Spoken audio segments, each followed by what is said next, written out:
இறைவனுக்கு நன்றி. ரொம்ப தொப்பி கட்டிடுவா மூஞ்சியை மறைச்சிக்கிட்டாலும் என் வாய்ஸ் வச்சு கண்டுபிடிச்சிக்குவோம். இறைவனுக்கு நன்றி. ரொம்ப ஒரு மகிழ்ச்சியான ஒரு தருணம். தம்பிகளுக்கு முதல்ல நன்றி சொன்னோம். ஏன்னா எங்கே ஒரு நல்ல விஷயம் நடந்தாலும் அந்த இடத்துல சவுந்தர் இருப்பான். அவன் இருக்கானாலே அங்கே ஏதோ ஒரு நல்ல விஷயம் நடந்துட்டுருக்கு. இப்போது கரண்ட்டில் நடந்த விஷயம் வரைக்கும்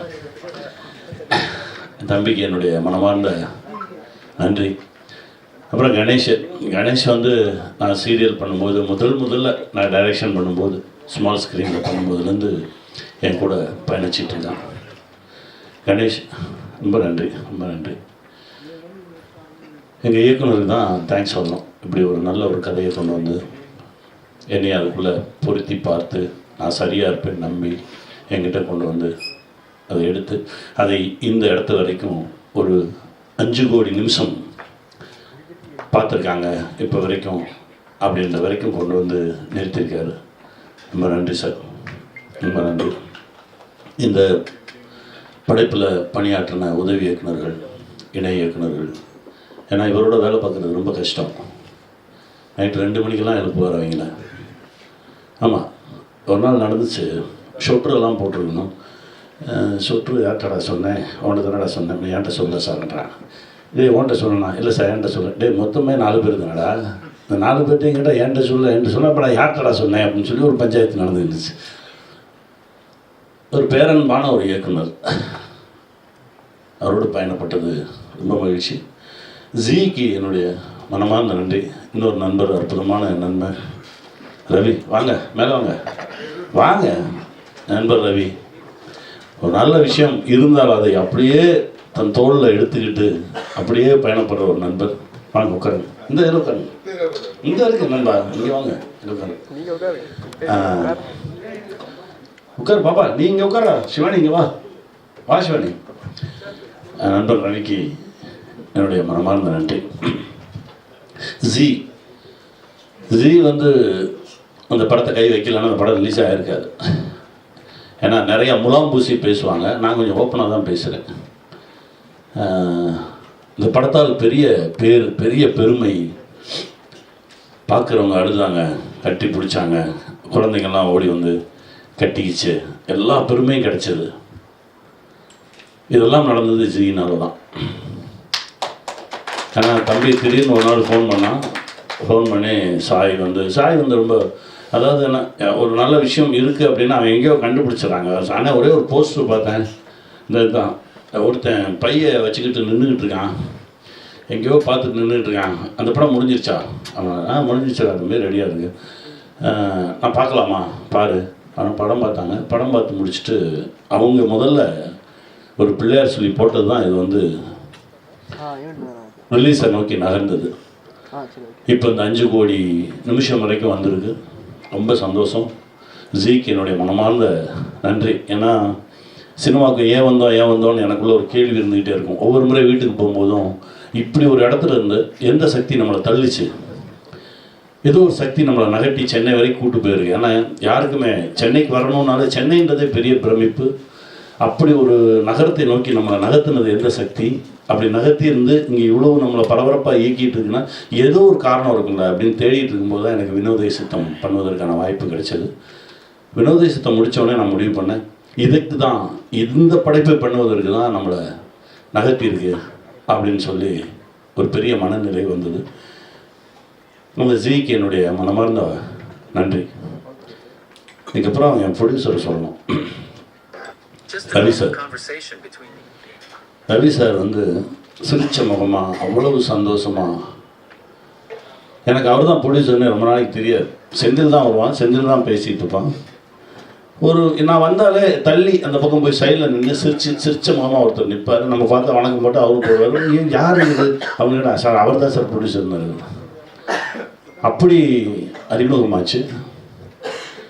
செந்தில் தான், என் தம்பி செந்தில் தான் எல்லாத்தையுமே அவர்கிட்ட இருந்து எல்லாமே அவர் எக்ஸிக்யூட் பண்ண வச்சது. செந்திலும் ஒரு தயாரிப்பாளராக இருந்தார். இன்றைக்கி வந்து இந்த படம் பொருளாதார ரீதியாக பெருசாக சம்பாதிச்சா அப்படின்னா இல்லை, என் தயாரிப்பாளருக்கு லாஸ் தான். ஏன்னா செந்தில் வந்து இப்போ ஹாஸ்பிட்டலில் படுத்திருக்கான். நேற்று ஒரு ஃபோட்டோ அனுப்புனார். ஃபுல் பிபியில் ட்ரிப்ஸ் ஏற்றிட்டு படுத்திருக்கான். கண்டிப்பாக சொல்கிறேன் ரவி சார், இந்த நேர்மையும் உண்மையும் உங்களை கைவிடாது. குறிப்பாக நான் பிடிச்ச கையை விட மாட்டேன், உங்களை எங்கேயுமே தடுமாற விட மாட்டேன். ரவி சார் தைரியமாக இருங்க, இருப்பேன், கூடவே தான் இருப்பேன். இது நடக்கும். ஏன்னா இந்த படத்தில் காலம் கடந்து இத்தனை போராட்டத்துக்கு பிறகு ஒரு நல்ல விஷயம் நடந்த மாதிரி ஒரு நல்ல விஷயம் நடக்கும். அதை நோக்கிய பயணத்தில் தான் இருக்கும். 5 கோடி நிமிஷம் அப்படின்னு சொல்லும்போது ஒரு நிமிஷத்துக்கு 1 பைசா, ஒரு நிமிஷத்துக்கு 1 ரூபாய் அப்படின்லாம் எனக்குள்ளே ஓடிச்சு. உலகம் முழுவதும் போய் சேர்ந்துருச்சு, எல்லாரும் பார்த்துட்டாங்க, எல்லாரும் நடந்துச்சு. அப்போ எங்கே தப்பு நடந்தது அப்படின்னா, இந்த வெளியீடில் ரிலீஸில் இருக்க ப்ரெஷர் இருக்குது பாருங்கள், ஒரு பெரிய பயமுறுத்தல் இருக்குது பாருங்கள், அதுதான் இந்த படத்தை கொண்டுது. என் படம் எங்கே ரிலீஸ் ஆகிருக்குன்னு எனக்கு தெரியாது.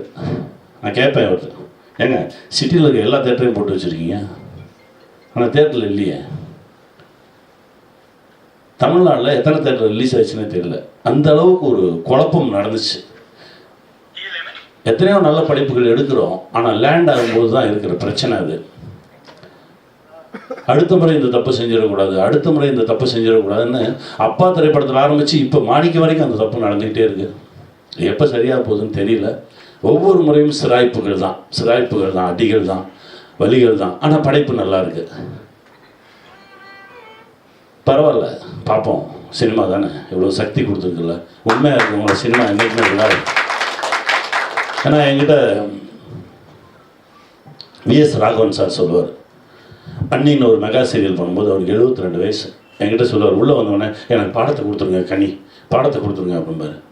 பாடத்தை சீன் பேப்பர் தான் அவர் கேட்குறாரு சார், கொடுத்துருங்கடா அப்படின்னா அவர் சொல்லுவார், நீங்களாம் தப்பு பண்ணால் அதை பெருசாக எடுத்துக்க மாட்டீங்க, ஆனால் என்னால் ஒரு சின்ன தவறு நடந்துருச்சு அப்படின்னா நான் சாப்பிட மாட்டேன், தூங்க மாட்டேன், என்னை நானே தண்டிச்சுக்குவேன். அந்த அளவுக்கு நான் சினிமாவுக்கு நேர்மையாக இருக்கணும்னு நினைக்கிறேன் அப்படின்னு சொல்லிட்டு என் கையை பிடிச்சி சொன்னேன், நீ உண்மையாக மட்டும் இருந்துட்டு சினிமா உன்னை விடவே விடாது, ஏதோ ஒரு இடத்துல இறுக்கி பிடிச்சிருக்கேன்.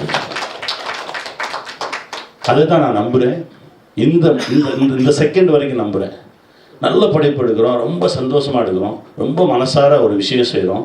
ஆனால் எடுக்கும்போது இருக்கக்கூடிய சந்தோஷம் வெளிவரும்போது இல்லை. இன்றைக்கி ஜீல எவ்வளோ பேர் பார்த்துருக்காங்க, போய் சேர்ந்துருச்சு. அதாவது எடுத்தவருக்கும் பெருமை, நடித்தவங்களுக்கு பெருமை, எல்லோரும் பார்த்துட்டாங்க. ஆனால் நடுவில் என்ன பிரச்சனை? சினிமா காப்பாற்றும் நம்புகிறோம். கண்டிப்பாக சினிமா எங்களை காப்பாற்றும்.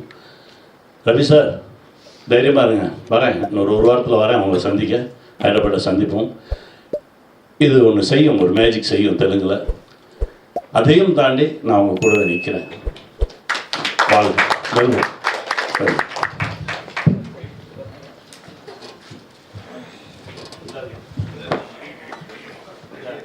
நம்ம திருமாணிக்கமோட சக்ஸஸ் மீட்டுக்கு வந்திருக்க டைரக்டர் ரவி மரியன் சார் அவர்களை அன்போடு வரவேற்கிறோம்.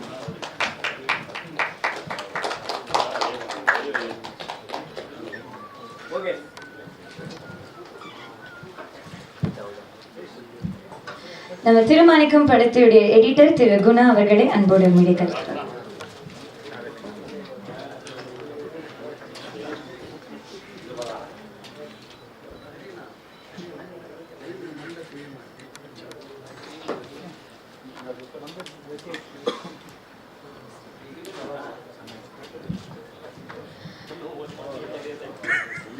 ஸோ அடுத்தபடியாக திருமாணிக்கமோட சக்ஸஸ் மீட்டுக்கு வந்திருக்க டைரக்டர் ரவி மரியன் சார் அவர்களே சில வார்த்தைகள் பேச வருமாறு இருக்கிறேன்.